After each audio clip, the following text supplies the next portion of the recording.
you're back on the Zero Hour. I'm your host, Richard RJ Eskow. We've talked a lot on this program, and people are talking everywhere about the invasive nature of digital technology, how it tracks us, how it manipulates us, how it restricts or alters our freedoms of speech and of free exercise of commerce and a million other things. But what we haven't talked about very much, and what I'm going to discuss with my next guest, is the influence of this technology on children and the rights that children should have regarding the digital sphere. She is an accomplished filmmaker who has, in fact, made at least one decidedly creepy short film on the I hope you don't mind my saying so, on the topic of the invasion of children's rights. Baroness Beeban Kidron, you might guess from her title, is a British filmmaker. You've probably seen some of the films she's directed and or produced, including let's see, that title, it's so hard for me to remember, To Wong Fu, Thanks for Everything, Julie Newmar was her film. She also produced the film Victoria and Abdul. She's made a number of documentaries as well as feature films. I think a Bridget Jones, one in the Bridget Jones series is among them. So Baroness Beeban Kidron, first of all, welcome to the program. Thank you so much for having me. Oh, it's a delight. And if you don't mind, we'll be on first name basis now, since Baroness, as a proud leftist American, the title just doesn't spring so easily off the lips. It's a delight to have you. I mentioned you made a really disturbing film. Basically, the premise of which, and we'll put it on our YouTube channel, but the premise of which is, what if a teddy bear behaved the way the internet behaves toward our children? So first of all, maybe you can tell us a little bit about the film and what it's trying to tell folks. Yeah, no. So for many years, I've been a data privacy activist on behalf of children, and I introduced a number of laws and regulations here in the UK that are gradually and hopefully spreading around the planet. And also looking very closely at how we would design the digital world if we actually remembered that children were part of the digital world. And I'd say, 1 in 3 users on the planet are under 18, and they are not catered for. I mean, this is not a marginal question. And also looking at children's rights. So here I am in that sort of space.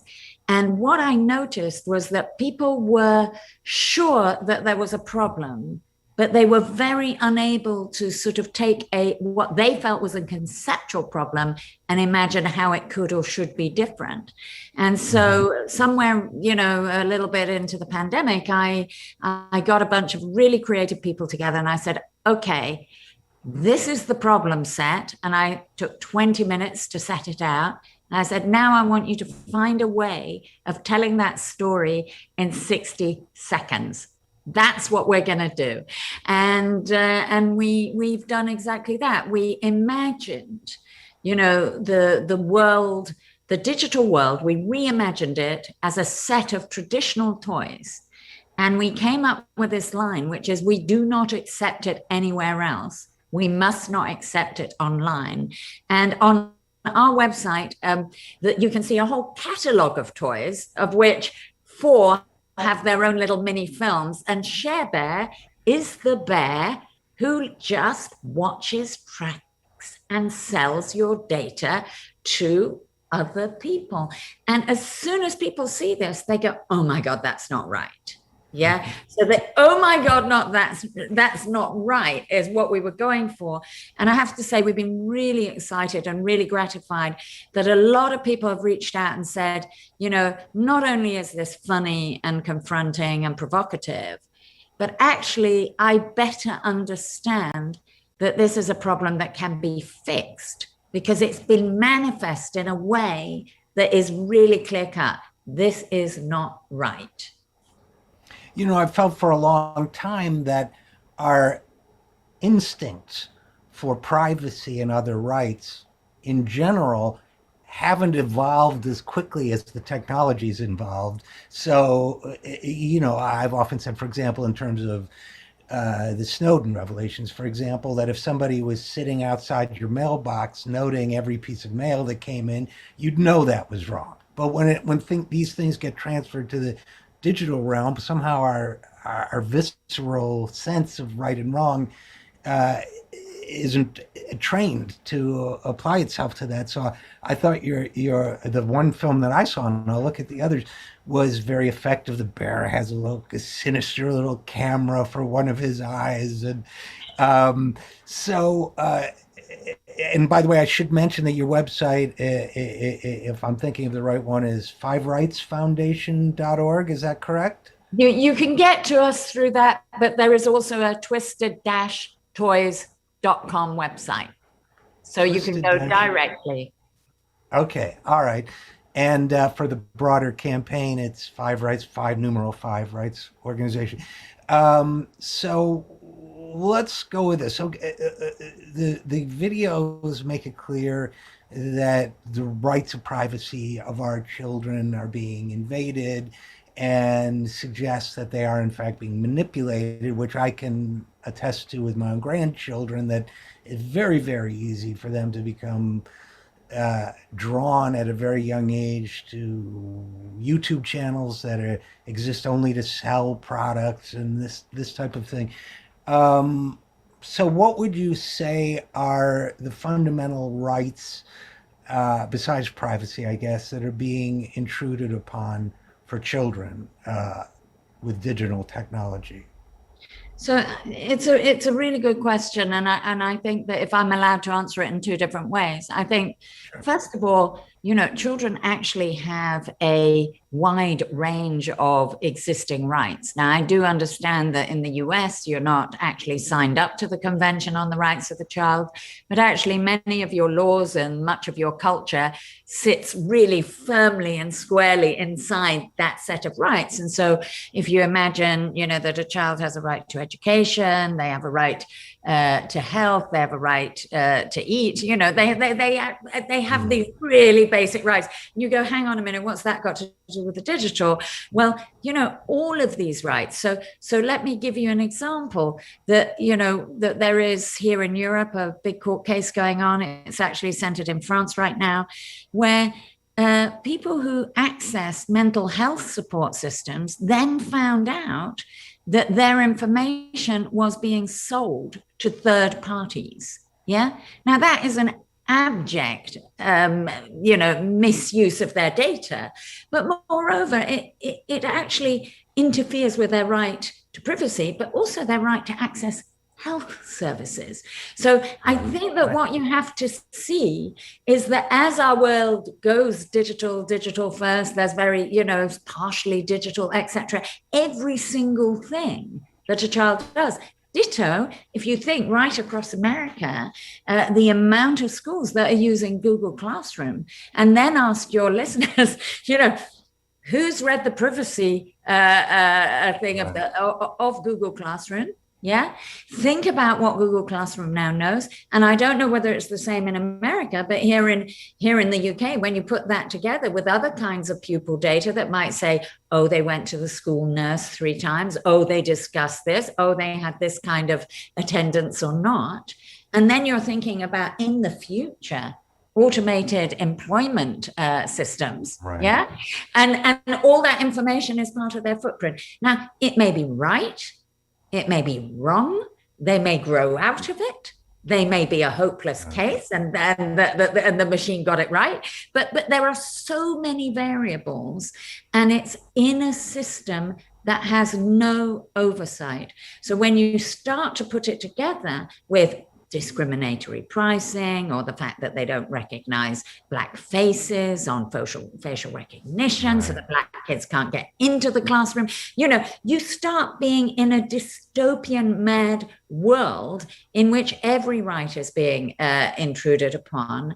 And so what my real answer, I said I was going to answer it 2 ways because I'm greedy. Yeah, that was my one answer. My real answer is the right to a childhood itself. Mm. Yeah. It is being undermined. And, we decided in the UK, definitely 150 years ago, to take the kids out of the chimney and put them in school. And that is arguably the beginning of childhood as a concept. Since that time, it's really evolved into something much more understood, and there's a huge consensus around it. And actually, on this particular subject, and I will hopefully have the opportunity to say I'm a tech optimist later in the program, but, Okay. but on this particular subject, it is the single most regressive force against childhood in the connected world.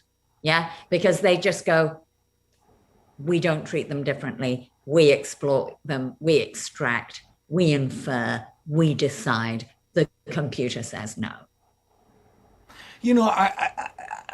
I've a number of questions and thoughts about that, but one of them is actually on last week's program, I was reminded of the quote by the 19th century social critic and art critic John Ruskin, who said, you can either, I'll degender it, but he said you can either make a tool of the creature or you can make a human being of the creature, but you cannot do both. And that seems to me, to a certain sense, to be apt in terms of what you're doing, because as we and many others have explored, the digital world essentially puts us on almost what are those wheels that rats are on, right? That in order to generate clicks and data, and we're sort of being encouraged to keep probing and clicking, and every time we do, more data is collected and sold. And as your video makes the point as well, we're doing that to our children. And in a sense, I love your mentioning of like taking the children out of being chimney sweeps and giving them a childhood. In a sense, we're taking their leisure time and we're putting them on the rat wheel again, aren't we? Yeah, no, I exactly right. That's exactly right. And I think that that's the thing missing on the list. Is this is about money. This is about the business model. This is not about clicks for clicks' sake, or time for time's sake, or network for network's sake, or interaction for interaction's sake. The two biggest platforms are advertising, and many of the others are doing either similar or selling us stuff of a real sort. So when you look at it like that and you go, hang on a minute, this is not a problem of whether technology is good or bad. This is about the business model. And I have to be really clear about that, because the technology is, as they always say, neutral, but it's actually an entirely designed environment. And it's very largely privately owned. And so the idea of either giving a kid their childhood, or indeed taking them out of the business model and not exploiting them before you optimize for all those things, is actually very doable and possible. And I think that's the thing that a lot of people feel sort of anxious about. They go, but it's so big, it's so present, it's so not understood.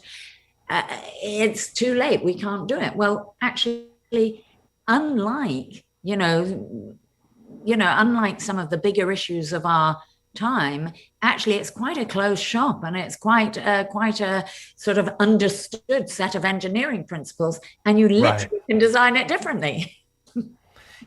Yes, the analogy that came to mind for me, Beeban Kidron, while you were speaking, was pharmaceuticals that, if treated properly, save billions of lives and improve billions of others. But if they're designed to foster addiction, they're immensely destructive. And it seems to me this technology is the same way. It can be used in positive ways, but we've got a business model now, including the one aimed at children, that fosters the addiction of clicking and attracting, with intense emotions and all those things. And it seems to me that's what you're talking about, isn't it? I am. And I think that I would like to make the point that, when it comes to kids, generally speaking, we have some collective rules. I can't take a kid down to the bar and buy them a bourbon, and the guy behind the bar can't sell me a bourbon to give to the kid. You can't, as an adult, just take your child out of education, period, because you fancy it. You have to account for why you're doing it and the way in which you're doing it. And coming back to your analogy, you can't actually give an adult dose of medicine to a child. Right. You've actually Right. got to give something, Right. suitable to the age of the child. And so I think that, I'm not often accused of reasonableness, but in my view, this is actually a very, very reasonable position. And we've let a situation happen where routinely we are not only treating and extracting economic benefit from children as if they were adult, we're also equally asking them to make adult discriminations and adult decisions about the quality of information or how to spend their time or what they're ready for in life. And that's another thing that we don't do in real life. So I think that, and I guess, the thing that I'm so often asked, but, what should parents do? And I think that where we are right now is we've created a situation where we are asking parents to babysit the technology instead of their child. And we gotta kind of haul it back and say, hang on a minute, just like every other industry, you've got to have like really basic rules that are about keeping kids safe, not exploiting them, giving them a break, not all this intrusive things like introducing strange adults to children algorithmically or making them public on demand, and loads of tiny incremental things that we can just take out the system. And then you can say, okay, a parent could look after a child. But at the moment, parents got to sleep, they got to work, they got to provide dinner, they got to get places. They cannot be 24/7 babysitting a technology that is battering their children, in an age inappropriate way. And while we're speaking about age inappropriateness, one of the things that concerns me, and I know it concerns you, is that it's bad enough when adults are like lured into clickbait after clickbait after clickbait. In my own work, I'm researching on the internet all the time, of course, and I'll ask myself, why have I been looking at this site for the last 25 minutes? It has nothing to do, I've been drawn in again. But with children, there's the additional problem of whether you call it neuroplasticity or whatever the term is.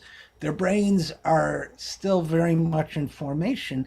And sometimes I feel like I sound like my parents' generation, the way they worried about us with television, but I do think that a child's brain, a small child's brain in particular, that's subject to this constant click, flash, attraction, what can you do in this moment that will release the most neurochemicals the quickest and all.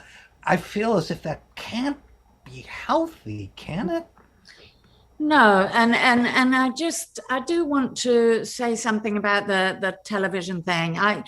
People are very keen to say, oh, but our generation had television and the previous generation were frightened of rock and roll and yada yada. It's always the same.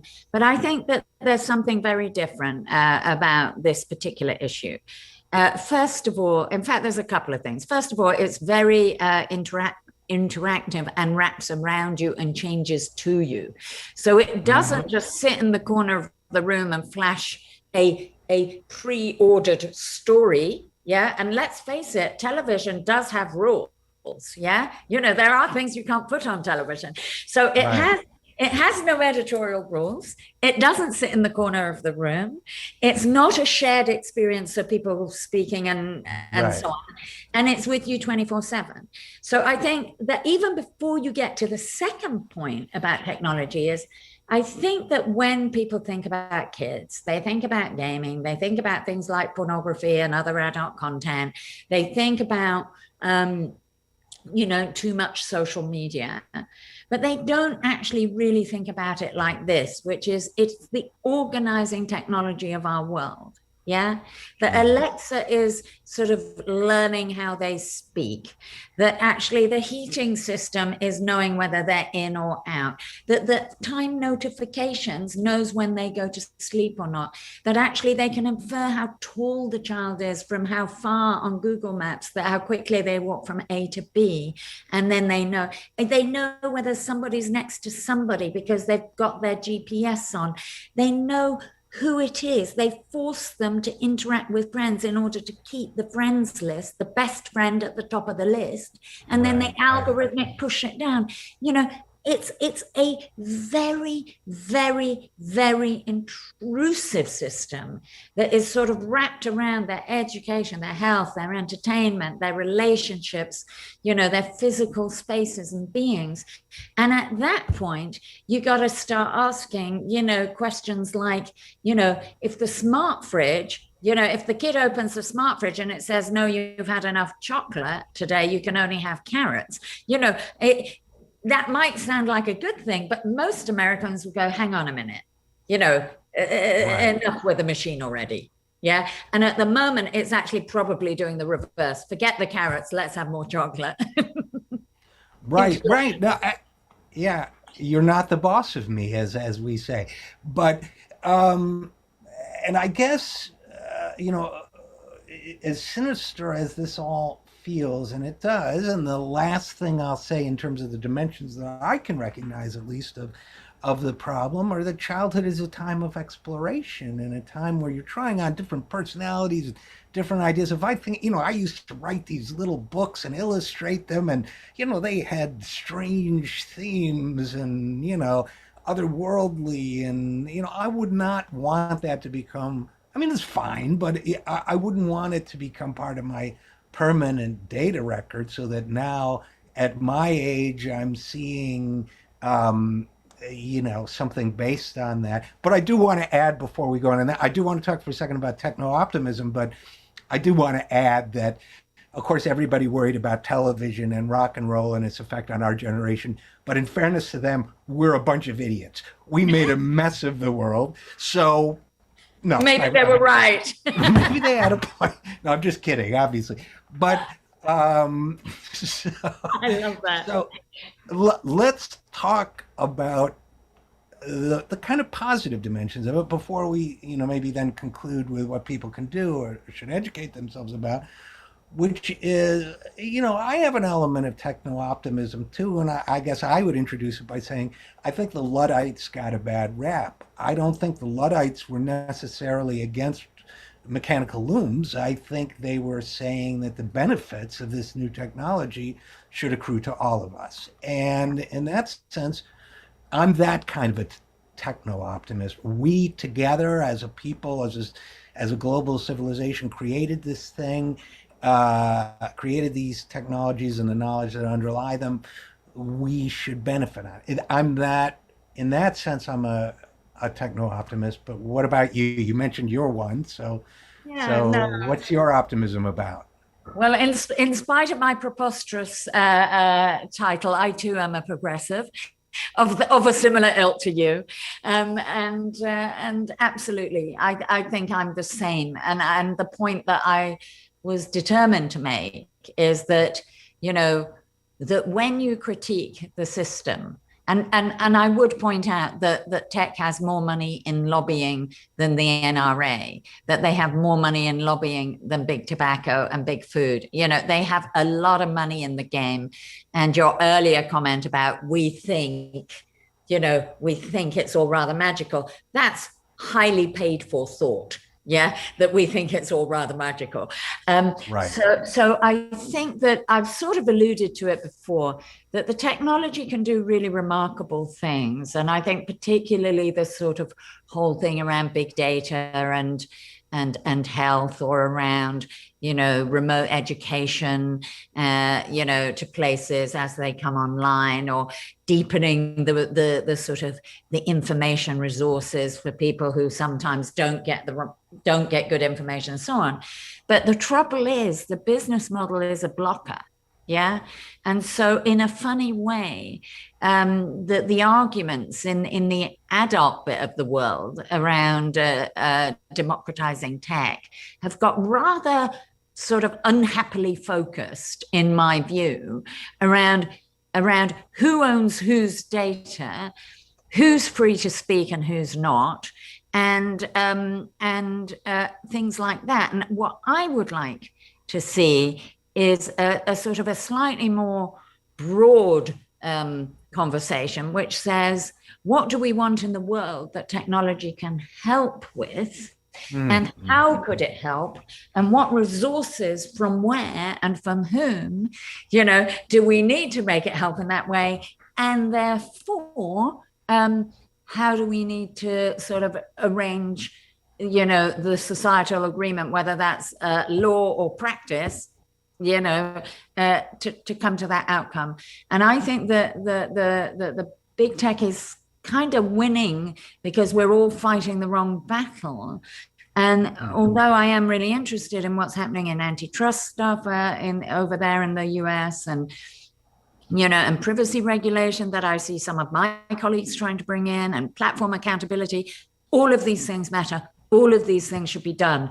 But the intellectual conversation about technology should actually be all focused on outcome and not on the technology itself. It is but a tool, as the man said. Right, absolutely. And right now it's being used for a very specific purpose, by and large, which is to generate profit in a certain way. And what other ways could we use it, I guess, would be the question.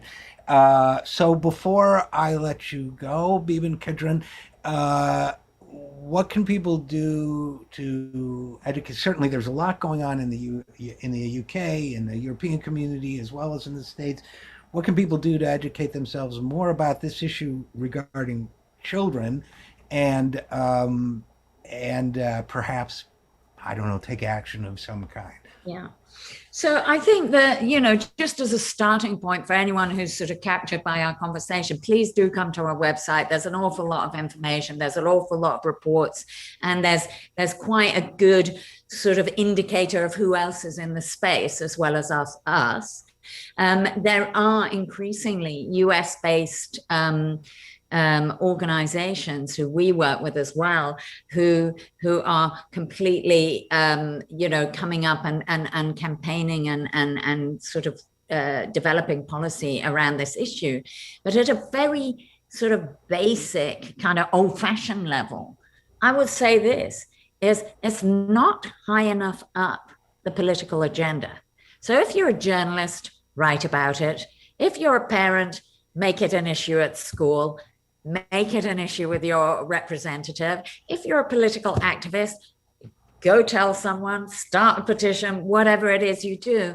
I can't from here tell America what to do, but I think that America knows how to get behind certain issues. And this is an issue that really matters. And we hope, that Twisted Toys gives you a tool that you can discuss this and you can share, with your colleagues, with your family, with your representatives, and sort of just start the conversation on a different basis. This is not about blocking kids from the internet. It's actually about making technology companies respect children and childhood and the need to grow old safely.